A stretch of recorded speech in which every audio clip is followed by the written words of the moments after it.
This video has been more than 6 months in the making, as I nearly gave up on this model after some initial problems I had with it. I did manage to overcome those issues, and this is the long overdue review. It's time to take a closer look.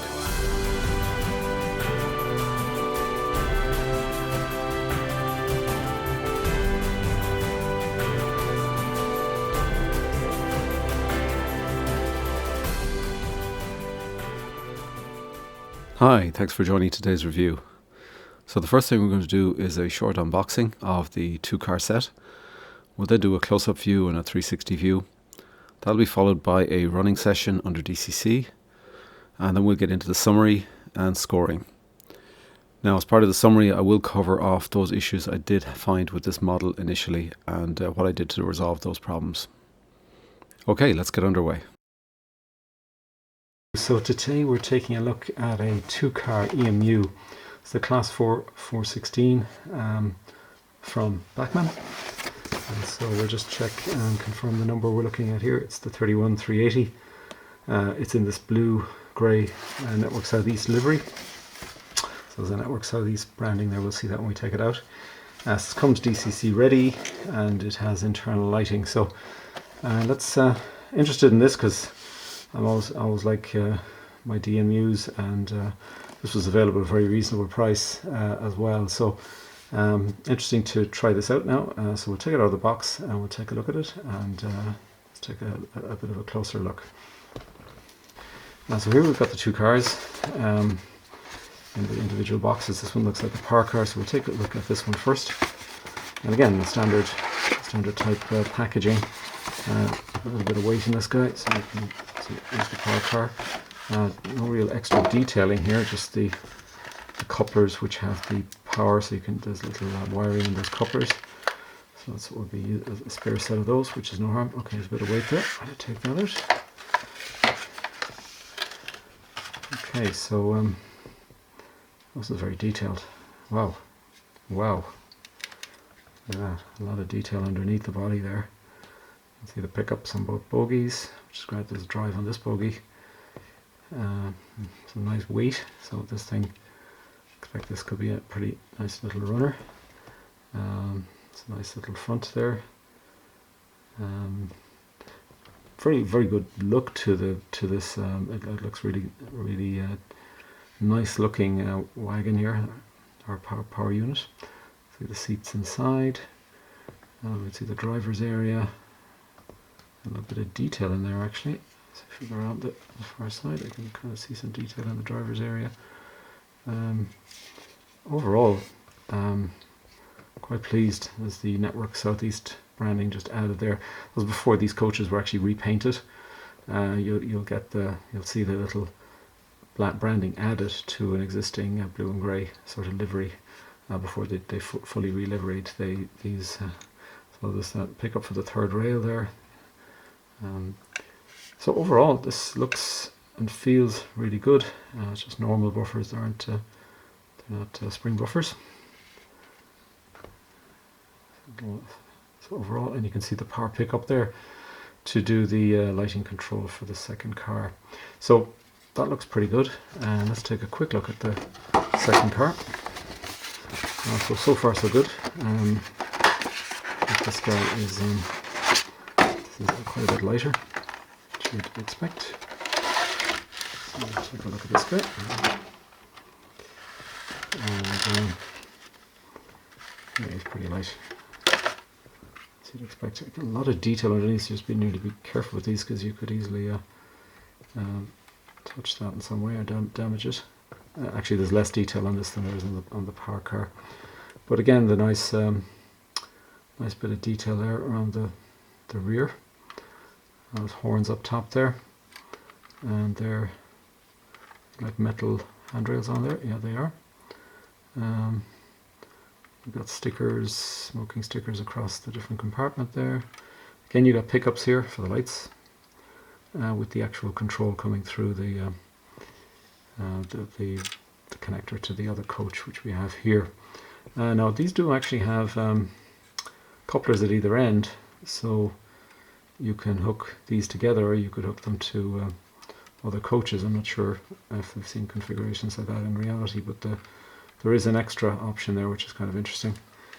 And then we can kind of see this single interesting, and this actually is sprung, this little interesting buffer there for the end piece.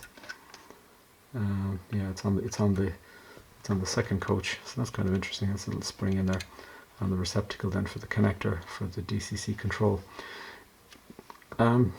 These are nice, look really good. I paid just over £100 for this, so very hard to complain. This is a nice set for that sort of price. I think they're still going at a reasonable price. So we'll take a more close-up look at both of these, do a 360 on them, and then we'll stick in a decoder and we'll get these running, and we'll do a running session with them. But so far so good. They look nice. There's good quality, good feel to them, and good, nice little level of detail as well. So I look forward to going to the next level with these. Okay, thanks. Let's go to the next part of the review. Okay, now we're going to get into a close-up view. So we'll run along the side of the model here, and you get a view of some of the detail. And this is quite a detailed model. You can see the separately fitted handrails there on the left-hand side. The nice labelling there for the Network Southeast branding. Some good detail across the actual windows there, the door handles, the little railings. Moulded detail on the roof in terms of the pipework. Some good separately fitted detail in the underbody area there. And some nice detail around the bogies, and you can see those no smoking labels as well in each of the windows, and the seating inside as well. And of course there's the coach lighting is also in these carriages, and you'll see that during the running session. So overall a nicely detailed model, I have to say, and no complaints on that front. It really does look pretty impressive. So here we have both cars in a 360 view, and it gives you a chance to see the front and rear of the EMU. It does come with fitted couplers, actually, interestingly, on the front and rear of the EMU when you get out of the box. It does have directional lighting, however it's effectively only in one direction, so it doesn't change.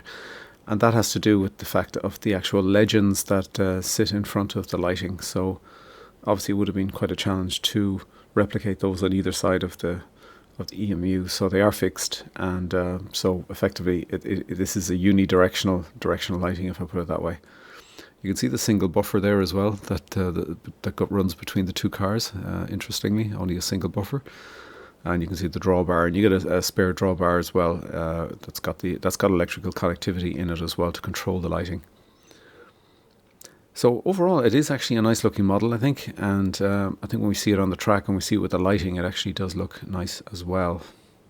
So now we're going to get into the running session. So we're running under DCC here today. That's been installed, and you can see the lighting's been turned on there. You can see the coach lighting in both the front and the second car.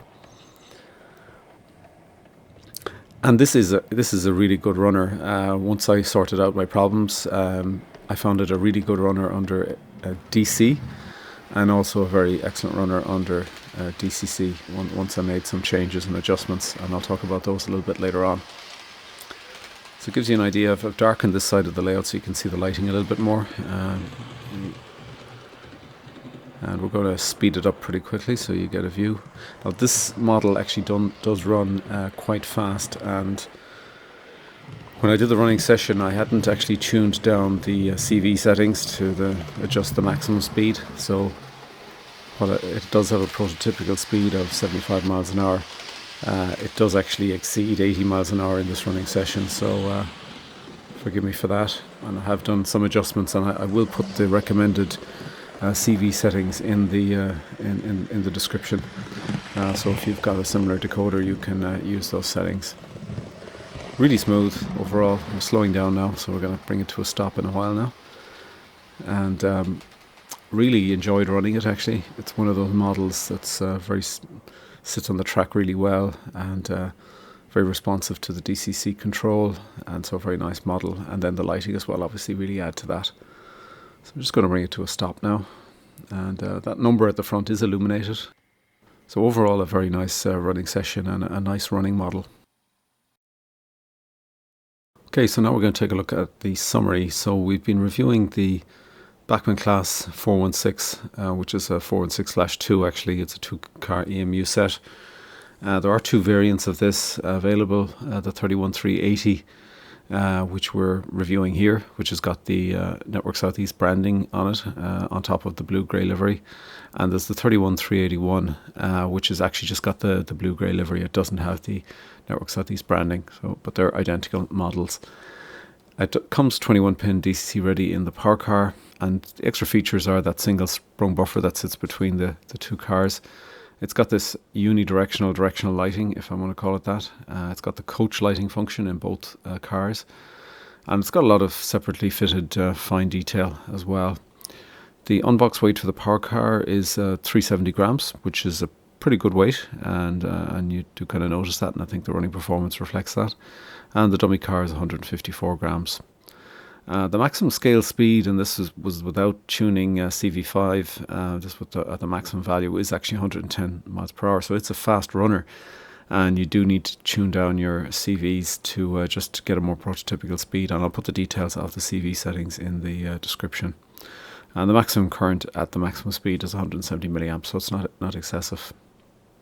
The retail selling price for this has crept up, and it's sitting somewhere you'll pay anywhere between 167.95 and the full recommended retail price of 209.95. I did get this for a lot cheaper than that. Believe it or not, I paid £110 for this. I got it on a special from Rails, and it has crept up in price, as I say, since. Still a lot of them available, but they're at that higher price now, unfortunately. But I think it's not a bad price, and I'll talk about that in the scoring. Okay, so we need to get into talking about some of the issues I had at the very start. So I think the first problem I want to call out is just the challenges I had with opening the model. This is a real problem. I mean, there's 2 screws, and then the rest of it is just actually opening up the little flaps at the side and the tabs that hold it in place. And I know that they're rigid because it does have the coach lighting, so there's a need to have a good positive contact with the contacts for the coach lighting. But to be honest, this was a mini Fort Knox in terms of opening the model. And linked to that is also the damage to the model in attempting to open it. So I never like a model like this that's very challenging to open. It'll make a mess of your credit cards if you're using those, so you better be using old credit cards. And it was just overly difficult. So if you've no need to open the model, then it's absolutely not a problem for you, and you're not going to encounter any issues here. But obviously I did want to install DCC, and in doing so I came across the difficulty in opening the model, and then I came across the next issue that I had. So you can see a view of the model here with the top taken off, successfully removed, and you can see where the DCC controller is there in red. And then we've got the front of the model here where we've got the lighting function. This is the power car, so it's got the front lighting function in it. And so we'll take a closer look at that. And I think the big issue I had with the model was that front lighting function is only held in place. It's a very small PCB with the LED on it, and it's held in place by literally 3 solder joints. That's it. Also on the LED, that's got that surround, that plastic surround on it, which is to prevent any light leakage when the lights are turned on, or when that LED is turned on, because you only want to illuminate the number at the front, and so you don't want leakage. And however, the problem is that gets caught in the top assembly of the cover, and this is the issue I had. So in attempting to open the model, which is challenging in itself, and then you get that top piece of plastic getting caught in the top assembly and not coming off, and then that puts strain on this PCB when you're trying to remove it. And essentially this one of the joints broke for me, so the lights actually stopped functioning. Now I was able to fix it with a bit of soldering. I had to put a small little bit of wire to thread in to give a little bit more better contact. I think this is a really poor assembly, and combined with the huge difficulty in opening the model. So really wasn't happy with this, and this is one of the reasons I fell out of love with this model at the very start. Second issue I had was I did use a DCC Concept Zen DCC decoder that I had on another locomotive. Now that was a poor performing locomotive with this decoder in there, and unfortunately this model was very poor performing with that decoder. Now there may be a problem with that decoder at this point, I have to suspect that. And so I was getting very poor running performance with that decoder in place. So combined with the two issues, I really was extremely frustrated with this model. And as I said, I wasn't even going to complete the review of it because I just wasn't happy with it, and I was just going to look to get rid of it. However, I did kind of stick with it, and I went back and retested it under DC and on DC only, and I was, the performance is really good under DC, and I said there has to be an issue here, there has to be something wrong. So I did try out a Hattons decoder that did work fine, and that's what's actually used in the running session here. Having put that in, I'm really pleased with the performance under DC, or DCC I should say, and also under DC as well.